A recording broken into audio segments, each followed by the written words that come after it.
So today I'm going to be talking about some of the work that we've done for JLG Industries. So JLG is the world leader in aerial work platforms and access equipment. You've probably used some of their equipment if you've been to a new job site. Essentially, JLG, within their manufacturing, maybe like a decade ago, they have to do a lot of processes to build their products between fabrication, painting, finishing, assembly, all that. And so their processes are very diverse and they constitute a lot of different platforms, different OEMs. And previous to Ignition, things were fairly disconnected and really not integrated at all from process to process. So we recommended the Ignition platform because it would allow them to gain that visibility of their processes across multiple PLC platforms. It would also allow us to bring in all of those processes to a central location to view the status of the facility. And because there was no limit on the number of devices, tags, screens, and all of that, they were able to expand at their own pace as they were able to do more projects as they acquired funding. So one of the first projects that we've done, or sorry, before I get into that, I should just mention the architecture because everything that we did for JLG in the earlier days just used the most basic Ignition architecture that you can think of. I'm sure we've all seen this from the Inductive website. They started with just a single gateway, and from there we're able to expand out to all these things I'm going to show you. So one of the first projects that we did for JLG was in their shop fill area. So this particular area is used to weigh down the frames and add additional material to make sure that the frames are heavy enough to allow for users of the equipment to reach the heights that they need to reach. And previous to integrating Ignition, it was a completely manual process. It started with just literally writing the weight of the frames on Sharpie on the side of the metal, and then an operator basically holding a button until it looked full and then welding in that material. That was pretty much it. So we integrated a digital run schedule where we would capture the weight of that frame in the fabrication area and print a barcode so that when they brought the frame to the shop fill area, we already knew what the weight of that frame was. And based on the part number, they were able to know how much material needed to be filled for that specific frame. We also integrated recipe management to accomplish that, and we gained full visibility of the process and fully automated it. One thing I should note is this particular customer saw a lot of value in having screens that were as realistic looking as possible. Their thought process here was as new technicians and operators were brought on, it took minimal time to get them spun up on the system itself because they could look at the screen and look at something in the real world and it looked fairly similar. So they were able to minimize some troubleshooting in doing that. This is one that provided JLG with a lot of value. So in the final assembly area, they had a specific line that had a conveyance equipment that was provided by an OEM several years ago, and it had no HMI, no lights, indicators, or anything.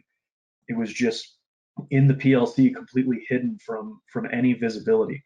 So we integrated Ignition to provide full visibility of the entire process, as well as all of the inputs and outputs of the equipment.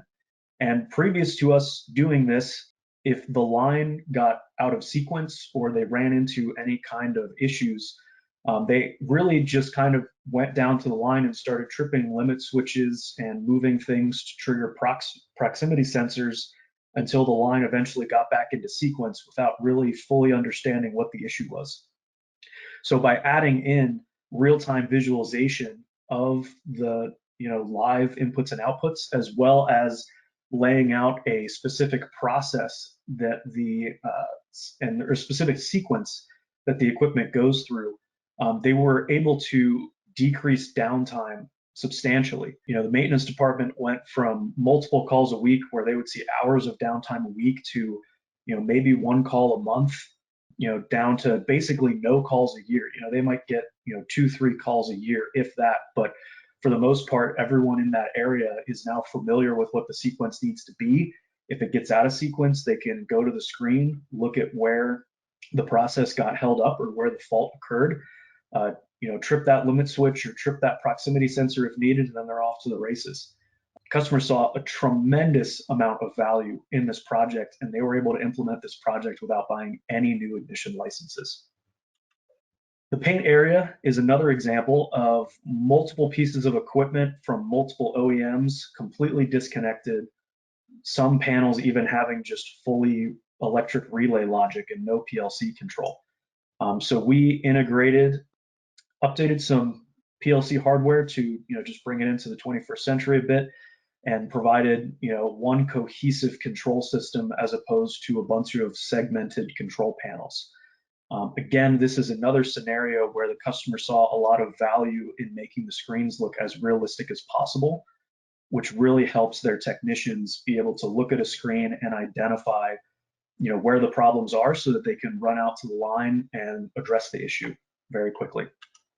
These are a couple more screenshots from that paint line. We've all seen these classic PNID screens, but again, we tried to make these devices look as realistic and match the real world look of those devices, leveraging the symbol factory.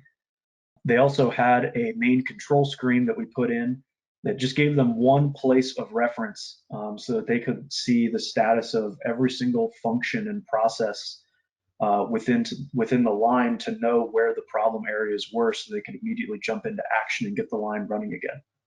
This is some facility utilities that we integrated as well. So the project on the left is a septic system, which again was a fully electrical relay panel in a pretty remote location to the facility with absolutely no visibility. We integrated some PLC control here with redundancy and gave them that visualization of that process and of that area. Previously, if there was an issue where maybe the pumps weren't working or a breaker got tripped or something along those lines, there would be a light with a horn that if someone just so happened to be out on their smoke break and they heard, maybe they would call maintenance to come over and look at it, maybe not. And now they have alarm notification and full visualization of that area so that they can jump into action and resolve the issue before it becomes catastrophic. We also integrated with their air compressors via Modbus to be able to provide real-time status of that equipment, as well as the temperature regulation of that particular room, since the air compressors let off a lot of heat. May have lost control here. Give me a moment. There we go.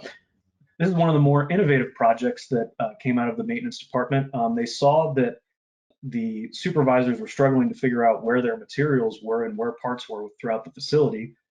So we did a proof of concept where we added RFID tags and strategically placed RFID scanners throughout the facility so that we knew from fabrication to shot fill to painting to assembly where the frames are throughout the facility, and having that real-time status. That way, it just eliminated a lot of people walking around the yard to try to find where frames were to keep things moving.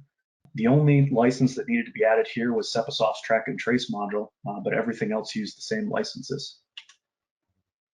So to bring this all together, I have this picture that I really love of the dashboards that we have in the maintenance department. Every process that we added, and as we continue to add those processes, they get added to these TVs. So at any moment, if a maintenance tech comes back to the shop, they can look up, see what the status is of the entire facility. If they see that there's a fault, they can click on any of these areas and it populates in the bottom right screen with the same application that is out on the line. So they can navigate through that application just like they would if they were sitting at the HMI, and they can figure out what the issues are, which again just minimizes that troubleshooting process and tries to shortcut us back into getting parts produced. So overall, they've seen a tremendous amount of value with Ignition. It's become their standard when it comes to all visualization, and it really has provided them a ton of value and brought them into a bit of a more modern control system with their automation and allowed them to improve their processes.